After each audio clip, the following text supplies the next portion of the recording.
കൂടുതൽ സ്വത്ത് സ്വരൂപിക്കുക, അതേപോലെ സമ്പന്നരായി ജീവിക്കുക എന്നുള്ളത് നമ്മുടെ എല്ലാവരുടെയും ഒരാഗ്രഹമാണ്.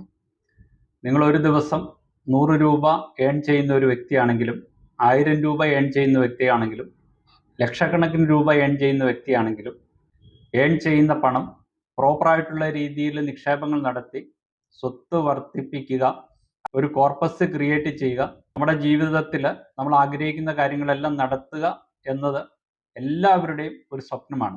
എന്നാൽ ഈ സ്വപ്നം സാക്ഷാത്കരിക്കുന്നതിന് വേണ്ടിയിട്ട് പലരും പല രീതിയിലുള്ള നിക്ഷേപങ്ങൾ നടത്താറുണ്ട്, പലരും ബിസിനസ്സുകൾ ചെയ്യാറുണ്ട്.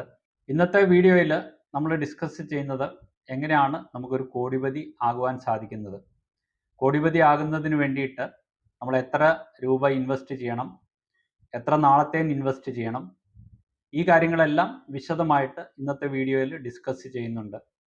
ഓരോ വ്യക്തികളെയും സംബന്ധിച്ചിടത്തോളം അവർ ഏൺ ചെയ്യുന്ന പണം പ്രോപ്പറായിട്ടുള്ള രീതിയിൽ നിക്ഷേപങ്ങൾ നടത്തിയാൽ ഈവൻ ചെറിയ പീരീഡിൽ തന്നെയും അവർക്ക് കൂടുതൽ വെൽത്ത് ക്രിയേറ്റ് ചെയ്യാനും അവരുടെ ലൈഫിൽ ഗോളുകൾ യഥാസമയം അച്ചീവ് ചെയ്യാനും സാധിക്കും. എന്നാൽ നിങ്ങൾ ഏൺ ചെയ്യുന്ന പണം പ്രോപ്പറായിട്ടുള്ള രീതിയിൽ വിനിയോഗിക്കുന്നില്ല എങ്കിൽ തീർച്ചയായിട്ടും നിങ്ങളുടെ ഫിനാൻഷ്യലായിട്ടുള്ള ഗോളുകൾ നിങ്ങൾക്ക് അച്ചീവ് ചെയ്യാനായിട്ട് ബുദ്ധിമുട്ടുണ്ടാകാം. സാധിക്കുന്ന പണം പ്രോപ്പറായിട്ടും സേഫായിട്ടും ഇൻവെസ്റ്റ് ചെയ്യാനായിട്ട് ഇന്ന് ഒരുപാട് അവസരം നമ്മുടെ ഇന്ത്യയിൽ അവൈലബിൾ ആണ്. ഈ അവസരങ്ങൾ നമ്മൾ കണ്ടുപിടിച്ച് യഥാസമയം നിക്ഷേപങ്ങൾ നടത്തി പ്രോപ്പറായിട്ടുള്ള രീതിയിൽ അസറ്റ് അലോക്കേഷൻ ചെയ്ത് മുന്നോട്ട് പോയി കഴിഞ്ഞാലും തീർച്ചയായിട്ടും നിങ്ങളുടെ ഗോള് നിങ്ങൾക്ക് അച്ചീവ് ചെയ്യാനായിട്ട് സാധിക്കും. പലപ്പോഴും പലരും പരാതിപ്പെടുന്ന ഒരു കാര്യമാണ്, ഞാൻ ഏൺ ചെയ്യുന്ന വ്യക്തിയാണ്, പക്ഷേ എനിക്ക് ഇൻവെസ്റ്റ് ചെയ്യാനായിട്ട് എൻ്റെ കയ്യിൽ സർപ്ലസ് ആയിട്ടുള്ള പണമില്ല. ഓരോ വ്യക്തികളെ സംബന്ധിച്ചിടത്തോളം അവർക്ക് ജീവിതത്തിൽ പല ചെലവുകളും ഉണ്ടാകാം. എന്നാൽ സിമ്പിളായിട്ടുള്ള ഒരു എക്സാമ്പിൾ പറഞ്ഞാൽ, നിങ്ങൾ ഏൺ ചെയ്യുന്ന പൈസയിൽ ഒരു 5% നിങ്ങൾ സേവിങ്സിന് വേണ്ടിയിട്ട് മാറ്റി വെച്ചാൽ അത് നിങ്ങളുടെ ജീവിതം തന്നെ മാറ്റിമറിക്കും എന്നുള്ളതിൽ സംശയമില്ല. എൻ്റെ കയ്യിൽ ഇൻവെസ്റ്റ് ചെയ്യാനായിട്ട് പണമില്ല, അതിനാൽ ഞാൻ ഇൻവെസ്റ്റ് ചെയ്യുന്നില്ല, ഇതേപോലെയുള്ള ഒരു മൈൻഡ് സെറ്റപ്പോടു കൂടി നമ്മൾ മുന്നോട്ട് പോയി കഴിഞ്ഞാൽ നമുക്ക് ജീവിതത്തിൽ സക്സസ് ഉണ്ടാകില്ല, നമുക്ക് വെൽത്ത് ക്രിയേറ്റ് ചെയ്യാനായിട്ട് പറ്റില്ല. നിങ്ങൾ നടത്താൻ ഉദ്ദേശിക്കുന്ന നിക്ഷേപങ്ങൾ എത്രയും എയർലി ആയിട്ട് ചെയ്യുക, സിസ്റ്റമാറ്റിക് ആയിട്ട് ചെയ്യുക. നിങ്ങളുടെ വരുമാനത്തിന് അനുസൃതമായിട്ടുള്ള രീതിയിലുള്ള നിക്ഷേപങ്ങൾ ചെയ്യുക. ഈ വീഡിയോയിൽ മെയിനായിട്ടും എക്സ്പ്ലെയിൻ ചെയ്യുന്നത് എങ്ങനെയാണ് ഒരു ഫിക്സഡ് ആയിട്ടുള്ള എമൗണ്ട് മന്ത്ലി ബേസിസിൽ നമുക്ക് ഒരു എക്സ്പെക്റ്റ് ചെയ്യാൻ പറ്റുന്ന ഒരു റിട്ടേൺസിൻ്റെ ബേസിസിൽ നിക്ഷേപങ്ങൾ നടത്തി നിങ്ങൾക്കൊരു കോടിപതി ആകാൻ സാധിക്കുന്നത്. അതോടൊപ്പം തന്നെ ഇന്ന് ഇന്ത്യയിൽ ഓപ്പറേറ്റ് ചെയ്യുന്ന മ്യൂച്വൽ ഫണ്ടുകളിൽ 20% കൂടുതൽ ആനുവലൈസ്ഡ് റിട്ടേൺസ് കൊടുത്ത ഫണ്ടുകൾ ഏതൊക്കെയാണ്, ഇതേപോലുള്ള ഫണ്ടുകളിൽ നിക്ഷേപം നടത്തിയിരിക്കുന്ന ആളുകൾ എത്ര വർഷങ്ങൾക്കുള്ളിൽ ധനികരായി അല്ലെങ്കിൽ കോടിപതിയായി അല്ലെങ്കിൽ ഒരു ലക്ഷാധിപതിയായി മാറി, ഈ കാര്യങ്ങളും വളരെ വിശദമായിട്ട് ഇന്നത്തെ വീഡിയോയിൽ ഡിസ്കസ് ചെയ്യുന്നുണ്ട്. അതുകൂടാതെ തന്നെ പവർ ഓഫ് കോമ്പൗണ്ടിങ്ങിൻ്റെ മാജിക്ക് എങ്ങനെയാണ് നമ്മുടെ ഇൻവെസ്റ്റ്മെൻറ്റിനെ അഫക്റ്റ് ചെയ്യുന്നത് അല്ലെങ്കിൽ എങ്ങനെയാണ് വർക്ക് ചെയ്യുന്നത്, ഈ കാര്യങ്ങളെക്കുറിച്ചും സംസാരിക്കുന്നുണ്ട്. നിങ്ങൾ മ്യൂച്വൽ ഫണ്ടുകളിൽ നിക്ഷേപം നടത്തുവാനായിട്ട് ആഗ്രഹിക്കുന്ന വ്യക്തികളാണെങ്കിൽ ഈ വീഡിയോയുടെ ഡിസ്ക്രിപ്ഷനിൽ കൊടുത്തിരിക്കുന്ന ലിങ്ക് ഉപയോഗിച്ച് രജിസ്റ്റർ ചെയ്യുക. ആംഫി രജിസ്റ്റേർഡ് ആയിട്ടുള്ള ഒരു MFT നിങ്ങളുടെ ഫൈനാൻഷ്യൽ ഗോള് മനസ്സിലാക്കിയതിന് ശേഷം നിങ്ങളുടെ റിസ്കിനെ ബേസ് ചെയ്തിട്ട് നിങ്ങൾക്ക് സ്യൂട്ടബിൾ ആയിട്ടുള്ള മ്യൂച്വൽ ഫണ്ട് സ്കീമുകൾ സജസ്റ്റ് ചെയ്യുന്നതാണ്. മ്യൂച്വൽ ഫണ്ടുകളിൽ നിക്ഷേപം നടത്തുവാൻ ആഗ്രഹിക്കുന്ന വ്യക്തികൾ മാത്രം രജിസ്റ്റർ ചെയ്താൽ മതി. ഈ പ്രസൻറ്റേഷൻ ഒന്ന് കണ്ടു നോക്കൂ.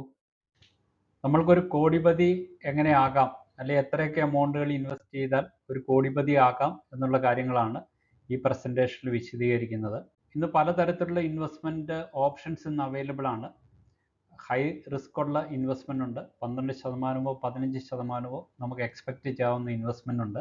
അതേപോലെ തന്നെ ബാങ്ക് അല്ലെങ്കിൽ ഗ്യാരണ്ടീഡ് ആയിട്ട് നമുക്ക് റിട്ടേൺസ് ലഭിക്കുന്ന ഇൻസ്ട്രുമെൻസുകളിലൊക്കെയാണ് നമ്മൾ നിക്ഷേപം നടത്തുന്നതെങ്കിൽ നമുക്ക് കിട്ടുന്ന റിട്ടേൺസും കുറവായിരിക്കും.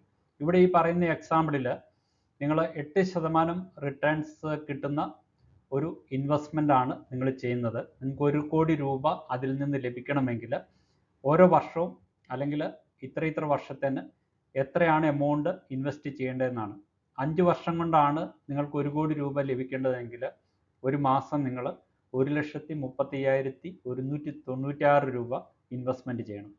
10 വർഷം കൊണ്ടാണ് 1 കോടി രൂപ നിങ്ങൾക്ക് വേണമെങ്കിൽ ഏകദേശം 55,000 രൂപ വീതം ഒരു മാസം ഇൻവെസ്റ്റ് ചെയ്യണം. 15 വർഷം കൊണ്ട് നിങ്ങളുടെ നിക്ഷേപം 1 കോടി രൂപയാകണമെങ്കിൽ ഒരു മാസം നിങ്ങൾ ചെയ്യേണ്ട ഇൻവെസ്റ്റ്മെൻറ്റ് എന്ന് പറയുന്നത് 29,431 രൂപയാണ്. അഥവാ നിങ്ങൾക്ക് ഇൻവെസ്റ്റ് ചെയ്യാനായിട്ട് കുറേ വർഷങ്ങളുണ്ട്.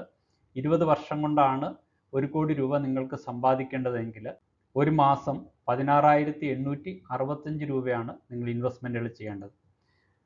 25 വർഷം കൊണ്ടാണ് 1 കോടി രൂപ സമ്പാദിക്കേണ്ടതെങ്കിൽ ഏകദേശം 10,445 രൂപ വീതം 8% ഇൻട്രസ്റ്റ് റേറ്റിൽ ഇൻവെസ്റ്റ് ചെയ്താൽ 25 വർഷങ്ങൾക്ക് ശേഷം 1 കോടി രൂപയാകും.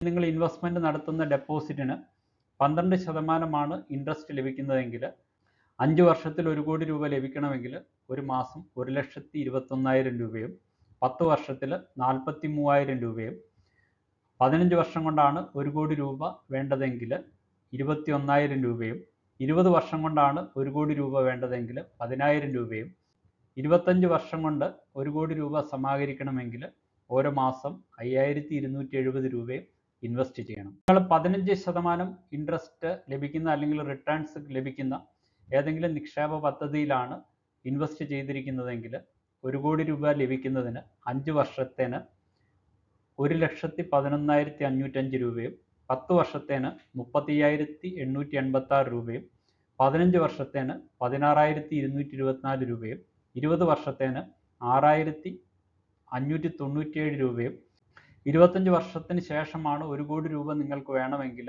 ഓരോ മാസവും നിങ്ങൾ 3,405 രൂപ വീതം ഇൻവെസ്റ്റ് ചെയ്യണം. ഇനി എവിടെയൊക്കെയാണ് ഈ പൈസ ഇൻവെസ്റ്റ് ചെയ്യേണ്ടതെന്ന് നോക്കാം. തീർച്ചയായിട്ടും നിങ്ങൾക്ക് 1 കോടി രൂപ കോർപ്പസ് ലഭിക്കണമെങ്കിൽ കുറഞ്ഞ കാലം കൊണ്ട് അല്ലെങ്കിൽ 12 മുതൽ 15% വരെയും റിട്ടേൺസ് ലഭിക്കുന്ന ഇൻവെസ്റ്റ്മെൻറ്റ് ഓപ്ഷൻസ് ആണ് നിങ്ങൾ നോക്കുന്നതെങ്കിൽ തീർച്ചയായിട്ടും നിങ്ങൾ ഇക്വിറ്റി റിലേറ്റഡ് ആയിട്ടുള്ള ഇൻവെസ്റ്റ്മെൻറ്റ്, അതായത് ഇക്വിറ്റി മ്യൂച്വൽ ഫണ്ടുകളിലോ അല്ലെങ്കിൽ ഷെയർ മാർക്കറ്റിലോ ഇൻവെസ്റ്റ് ചെയ്യണം. നിങ്ങൾക്ക് കുറച്ച് റിസ്ക് എടുക്കാൻ താല്പര്യമുള്ള വ്യക്തികളാണെങ്കിൽ തീർച്ചയായിട്ടും നിങ്ങൾ ഓപ്റ്റ് ചെയ്യേണ്ട ഹൈബ്രിഡ് മ്യൂച്വൽ ഫണ്ടുകളോ അല്ലെങ്കിൽ മൾട്ടി അസറ്റ് മ്യൂച്വൽ ഫണ്ടുകളോ ബാലൻസ്ഡ് അഡ്വാൻറ്റേജ് ഫണ്ടുകളോ ഡൈനാമിക് അസറ്റ് അലോക്കേഷൻ ഫണ്ടുകളോ ഡെറ്റ് ഫണ്ടോ പ്രഷ്യസ് മെറ്റലായ ഗോൾഡിലോ സിൽവറിലോ ഉള്ള ഇൻവെസ്റ്റ്മെൻ്റ് ആയിരിക്കും. ഇതേപോലെയുള്ള നിക്ഷേപങ്ങളിൽ നിന്ന് നിങ്ങൾക്ക് എക്സ്പെക്റ്റ് ചെയ്യാവുന്ന റിട്ടേൺസ് എന്ന് പറയുന്നത് ഏകദേശം 8 മുതൽ 10% വരെ ആയിരിക്കാം. അഥവാ നിങ്ങൾ വളരെ കൺസർവേറ്റീവ് ആയിട്ടുള്ള ആളുകളാണ്, ഒട്ടും റിസ്ക് എടുക്കാൻ താല്പര്യമില്ലാത്ത വ്യക്തികളാണെങ്കിൽ അതിന് നമുക്ക് ഇൻവെസ്റ്റ്മെൻറ്റ് ഓപ്ഷൻ ഉണ്ട്. ബാങ്കുകളിലുള്ള FD, പോസ്റ്റ് ഓഫീസിലെ PPF, Kisan Vikas Patra, post office recurring deposit, debt mutual ഫണ്ടുകൾ, ഇങ്ങനെയുള്ള ഇൻവെസ്റ്റ്മെൻറ്റ് ഓപ്ഷൻസ് ആയിരിക്കണം നിങ്ങൾ തിരഞ്ഞെടുക്കേണ്ടത്. അപ്പോൾ നിങ്ങൾ ലോ റിസ്ക് കാറ്റഗറിയിലുള്ള വ്യക്തിയാണെങ്കിൽ തീർച്ചയായിട്ടും നിങ്ങളുടെ ഇൻവെസ്റ്റ് ചെയ്യുന്ന എമൗണ്ട് അല്ലെങ്കിൽ നിങ്ങളുടെ കോർപ്പസ് 1 കോടി രൂപയാകണമെങ്കിൽ നിങ്ങൾ കൂടുതൽ എമൗണ്ട് ഇൻവെസ്റ്റ് ചെയ്യേണ്ടി വരും. അതേപോലെ തന്നെ കൂടുതൽ കാലം വെയിറ്റ് ചെയ്യേണ്ടതായിട്ടും വരും. നിങ്ങളുടെ ഇൻവെസ്റ്റ്മെൻറ്റ് ഹൊറൈസൺ അല്ലെങ്കിൽ ഇൻവെസ്റ്റ്മെൻറ്റ് പീരീഡ് 7 വർഷത്തിന് മുകളിലാണ് എങ്കിൽ തീർച്ചയായിട്ടും നിങ്ങൾക്ക് കൺസിഡർ ചെയ്യാവുന്ന ഒരു ഇൻവെസ്റ്റ്മെൻറ്റ് കാറ്റഗറി എന്ന് പറയുന്നത് മ്യൂച്വൽ ഫണ്ടുകളുടെ ഇക്വിറ്റി ഫണ്ടുകളിലുള്ള നിക്ഷേപമാണ്. അഥവാ നിങ്ങളുടെ ഇൻവെസ്റ്റ്മെൻറ്റ് പീരീഡ് 3 വർഷത്തിനൊക്കെ താഴെയാണെങ്കിൽ തീർച്ചയായിട്ടും അധികം റിസ്ക് ഉള്ള നിക്ഷേപങ്ങളിൽ ഇൻവെസ്റ്റ് ചെയ്യാതെ സേഫ് ആയിട്ടുള്ള ഈവൻ മ്യൂച്വൽ ഫണ്ടുകളുടെ ഡെറ്റ് ഫണ്ടുകളിലോ മൾട്ടി അസറ്റ് ഫണ്ടുകളിലോ ഡൈനാമിക് അസറ്റ് അലോക്കേഷൻ ഫണ്ടുകളിലോ പ്രഷ്യസ് മെറ്റൽ, ഗോൾഡ്, സിൽവർ ഇതേപോലെയുള്ള ഫണ്ടുകളിലോ നിക്ഷേപം നടത്താവുന്നതാണ്. ഈ പവർ ഓഫ് കോമ്പൗണ്ടിങ് എങ്ങനെയാണ് നമ്മുടെ മ്യൂച്വൽ ഫണ്ട് ഇൻവെസ്റ്റ്മെൻറ്റുകളിലും മറ്റും വർക്ക് ചെയ്യുന്നതെന്ന് നോക്കാം. നിങ്ങൾക്കിപ്പോൾ 1 കോടി രൂപ നിങ്ങൾ ഇൻവെസ്റ്റ് ചെയ്യുന്നു. ഞാനിപ്പോൾ നേരത്തെ പറഞ്ഞ എക്സാമ്പിളിൽ നിങ്ങൾ നിക്ഷേപം നടത്തിയിട്ട് 1 കോടി രൂപ കോർപ്പസ് നിങ്ങൾ ക്രിയേറ്റ് ചെയ്തു. ഈ കോർപ്പസ് 12% കോമ്പൗണ്ടഡ് ഗ്രോത്ത് റേറ്റിൽ നിങ്ങൾ ഇൻവെസ്റ്റ് ചെയ്താൽ 1 കോടി രൂപ 2 കോടി രൂപയാകുന്നതിന് 6 വർഷം എടുക്കും. എന്നാൽ 2 കോടി രൂപ 3 കോടി രൂപയാകുന്നതിന് 3.5 വർഷം മതിയാകും. 3 കോടി രൂപ 4 കോടി രൂപയാകുന്നതിന് ഏകദേശം 2.5 വർഷം വേണ്ടി വരും. 4 കോടി രൂപ 5 കോടി രൂപയാകുന്നതിന് വെറും 2 വർഷം മാത്രമാണ് ആവശ്യമുള്ളൂ. 5 കോടി രൂപ 6 കോടി രൂപയാകണമെങ്കിൽ ഏകദേശം 1.5 വർഷം വേണ്ടി വരും. പവർ ഓഫ് കോമ്പൗണ്ടിങ്ങിൻ്റെ മാജിക്ക് എങ്ങനെയാണ് കറക്റ്റായിട്ട് വർക്കൗട്ട് ചെയ്യുന്നതെന്ന് ഈ സ്ക്രീനിൽ നിങ്ങൾക്ക് കാണാം. നിങ്ങൾ ഇൻവെസ്റ്റ് ചെയ്യുന്നത് 1 കോടി രൂപ, നിങ്ങൾ എക്സ്പെക്റ്റ് ചെയ്യുന്ന റിട്ടേൺസ് 12%, 6 വർഷം കൊണ്ട് ഈ എമൗണ്ട് ഏകദേശം 1,97,00,000 രൂപയാവും. അതായത് ഏകദേശം 2 കോടി രൂപയാവും. എക്സാമ്പിളിൽ 4 കോടി രൂപ 5 കോടി രൂപയാകണമെങ്കിൽ 12% നമുക്ക് ആനുവൽ ഇൻട്രസ്റ്റ് റേറ്റ് അല്ലെങ്കിൽ റിട്ടേൺസ് ലഭിച്ചാൽ 2 വർഷം മതിയാവും.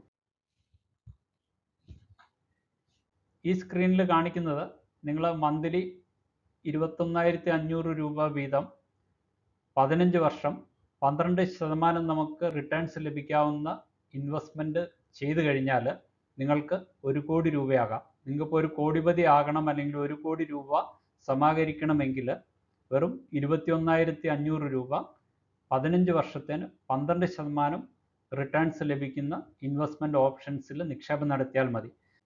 ഈ ഒരു എക്സാമ്പിളിൽ 10,000 രൂപ മന്ത്ലി നിങ്ങൾ നടത്തുന്ന SIPക്ക് 20% റിട്ടേൺസ് നിങ്ങൾക്ക് എക്സ്പെക്റ്റ് ചെയ്യാമെങ്കിൽ 15 വർഷത്തിന് നിങ്ങൾ ഇൻവെസ്റ്റ് ചെയ്താൽ നിങ്ങളുടെ എമൗണ്ട് 1 കോടി രൂപയാവും.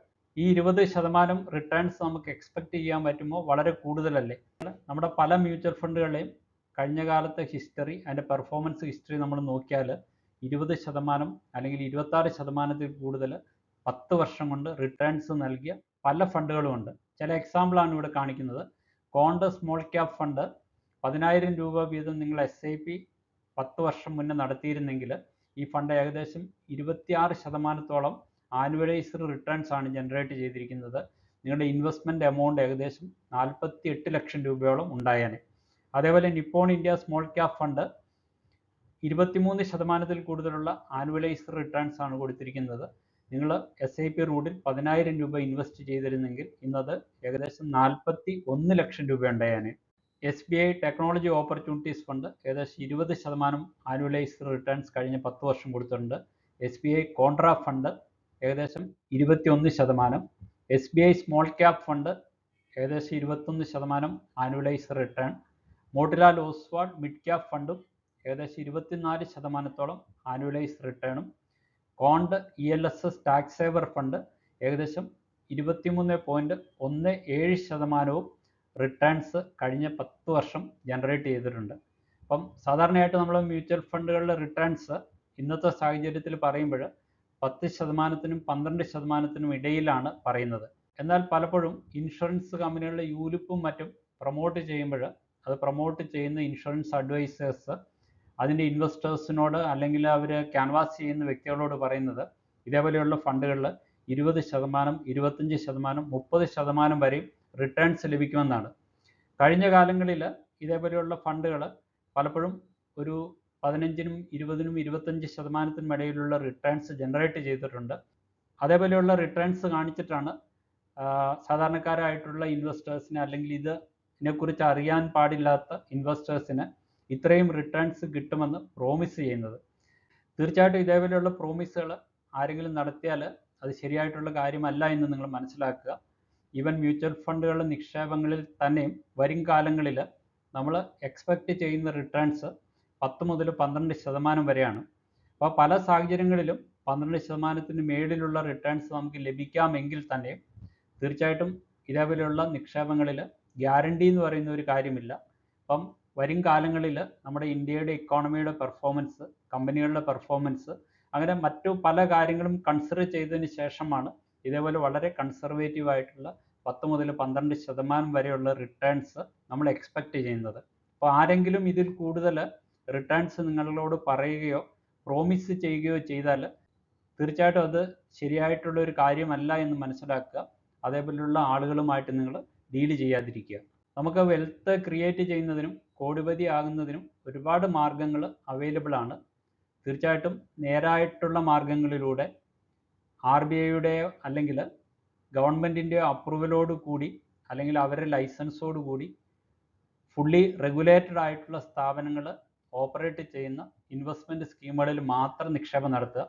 അതേപോലെയുള്ള ഇൻവെസ്റ്റ്മെൻറ്റ് സ്കീമുകളിൽ നിക്ഷേപം നടത്തുമ്പോൾ നിങ്ങൾക്ക് ലഭിക്കുന്ന റിട്ടേൺസ് പലപ്പോഴും അൺഓതറൈസ്ഡ് ആയിട്ട് ഇതേപോലെയുള്ള ഇൻവെസ്റ്റ്മെൻറ്റുകൾ നടത്തുന്ന സ്ഥാപനങ്ങളോ അല്ലെങ്കിൽ അതേപോലെയുള്ള ഇൻവെസ്റ്റ്മെൻറ്റ് സ്കീമുകളുമായിട്ട് കമ്പയർ ചെയ്യുമ്പോൾ താരതമ്യേന കുറവാണെങ്കിൽ തന്നെ നിങ്ങൾ നടത്തുന്ന നിക്ഷേപങ്ങൾ സേഫ് ആയിരിക്കും.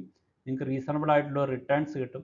നിങ്ങളുടെ ഫ്യൂച്ചറിലേക്കുള്ള ഫിനാൻഷ്യൽ ഗോള് നിങ്ങൾ ഉദ്ദേശിക്കുന്ന രീതിയിൽ തന്നെ പലപ്പോഴും നിങ്ങൾക്കത് അച്ചീവ് ചെയ്യുവാനായിട്ടും സാധിക്കും. ഇപ്പോൾ നിങ്ങൾക്ക് വ്യക്തമായിട്ട് മനസ്സിലായിട്ടുണ്ടാവാം എങ്ങനെയാണ് ചെറിയ ചെറിയ എമൗണ്ടുകൾ നിക്ഷേപം നടത്തി ഒരു പ്രത്യേക കാലത്തിനുള്ളിൽ നിങ്ങൾക്കും കോടിപതിയാകാൻ സാധിക്കുന്നത്. പവർ ഓഫ് കോമ്പൗണ്ടിങ് എങ്ങനെയാണ് വർക്ക് ചെയ്യുന്നത്, അതോടൊപ്പം തന്നെ ഇന്ന് നിലവിൽ നല്ല റിട്ടേൺസ് നൽകിയിട്ടുള്ള മ്യൂച്വൽ ഫണ്ട് സ്കീമുകൾ ഏതൊക്കെയാണ്, നിങ്ങൾ ഒരു കോടിപതി ആകണമെന്ന് ആഗ്രഹിക്കുന്നുണ്ട്, അല്ല എങ്കിൽ ഒരു റിട്ടയർമെൻറ്റിനോ അല്ലെങ്കിൽ ഏതെങ്കിലും പർട്ടിക്കുലർ ഫിനാൻഷ്യൽ ഗോൾ അച്ചീവ് ചെയ്യുന്നതിന് ഒരു കോർപ്പസ് ക്രിയേറ്റ് ചെയ്യാനായിട്ട് ആഗ്രഹിക്കുന്നുണ്ടെങ്കിൽ തീർച്ചയായിട്ടും നിക്ഷേപങ്ങൾ ആരംഭിക്കണം. നിങ്ങളുടെ കയ്യിലുള്ള തുക ഈവൻ 1000 രൂപയാണെങ്കിലും 2000 രൂപയാണെങ്കിലും റെഗുലറായിട്ട് നിക്ഷേപം നടത്തുക. നമുക്ക് ഏറ്റവും അഡ്വൈസബിൾ ആയിട്ടുള്ള നിക്ഷേപ രീതി എന്ന് പറയുന്നത് മ്യൂച്വൽ ഫണ്ടുകളുടെ SIP, അതായത് സിസ്റ്റമാറ്റിക് ഇൻവെസ്റ്റ്മെൻറ്റ് റൂട്ടിലുള്ള നിക്ഷേപങ്ങളാണ്. ഈവൻ 100 രൂപയ്ക്കും 500 രൂപയ്ക്കും 1000 രൂപയ്ക്കും നിങ്ങൾക്ക് മ്യൂച്വൽ ഫണ്ടുകളിൽ SIP സ്റ്റാർട്ട് ചെയ്യാവുന്നതാണ്. ഇന്നത്തെ നിങ്ങളുടെ ചെറിയ ചെറിയ സമ്പാദ്യം ഭാവിയിൽ അതൊരു വലിയൊരു തുകയായിട്ട് മാറുകയും നിങ്ങളുടെ ലൈഫിലെ പ്രധാനപ്പെട്ട ഫിനാൻഷ്യൽ ഗോളുകൾ അച്ചീവ് ചെയ്യുന്നതിനും അതോടൊപ്പം തന്നെ പല സമയങ്ങളിലും നിങ്ങളുടെ റിട്ടയർമെൻറ്റിന് ശേഷമുള്ള നിങ്ങളുടെ എക്സ്പെൻസസുകൾ മീറ്റ് ചെയ്യുന്നതിനും പലപ്പോഴും നിങ്ങളെ സഹായിച്ചേക്കാം. ഈ വീഡിയോയിൽ പല മ്യൂച്വൽ ഫണ്ട് സ്കീമുകളുടെയും പേര് മെൻഷൻ ചെയ്തിട്ടുണ്ട്. അത് ജസ്റ്റ് എഡ്യൂക്കേഷൻ പർപ്പസിന് വേണ്ടിയിട്ട് മാത്രമാണ്. അത് ആ സ്കീമുകളിൽ ഇൻവെസ്റ്റ് ചെയ്യുന്നതിനുള്ള ഒരു റെക്കമെൻഡേഷനായിട്ട് ആരും കൺസിഡർ ചെയ്യരുത്. ഫണ്ടുകളിൽ നിക്ഷേപം നടത്തുന്നത് ഒരുപാട് റിസ്കി ആയിട്ടുള്ളൊരു കാര്യമാണ്. നിങ്ങൾ നിക്ഷേപം നടത്തുന്നതിന് മുന്നേ നിങ്ങളുടേതായ രീതിയിലുള്ള റിസർച്ചുകൾ ചെയ്യുക. നിങ്ങൾക്കിതിനെക്കുറിച്ച് പരിജ്ഞാനമില്ല എങ്കിൽ ഇതറിയാവുന്ന ആംഫി രജിസ്റ്റേർഡ് ആയിട്ടുള്ള അല്ലെങ്കിൽ സെബി രജിസ്റ്റേർഡ് ആയിട്ടുള്ള ഒരു വ്യക്തിയുടെ അഭിപ്രായവും അഡ്വൈസും എടുത്തതിന് ശേഷം മാത്രം നിക്ഷേപം നടത്തുക. ഇതേപോലെ ഉപകാരപ്രദമായിട്ടുള്ള വീഡിയോകൾ യഥാസമയം നിങ്ങളിൽ എത്തണമെങ്കിൽ ഈ യൂട്യൂബ് ചാനൽ സബ്സ്ക്രൈബ് ചെയ്യുകയും ഈ വീഡിയോ ലൈക്ക് ചെയ്യുകയും മറ്റുള്ളവരുടെ അറിവിലേക്ക് ഷെയർ ചെയ്യുകയും ചെയ്യുക. ഇതേപോലെ യൂസ്ഫുള്ളും ഇൻഫർമേറ്റീവുമായിട്ടുള്ള മറ്റൊരു വീഡിയോയുമായിട്ട് മറ്റൊരവസരത്തിൽ കാണുന്നവരെ നന്ദി, നമസ്കാരം.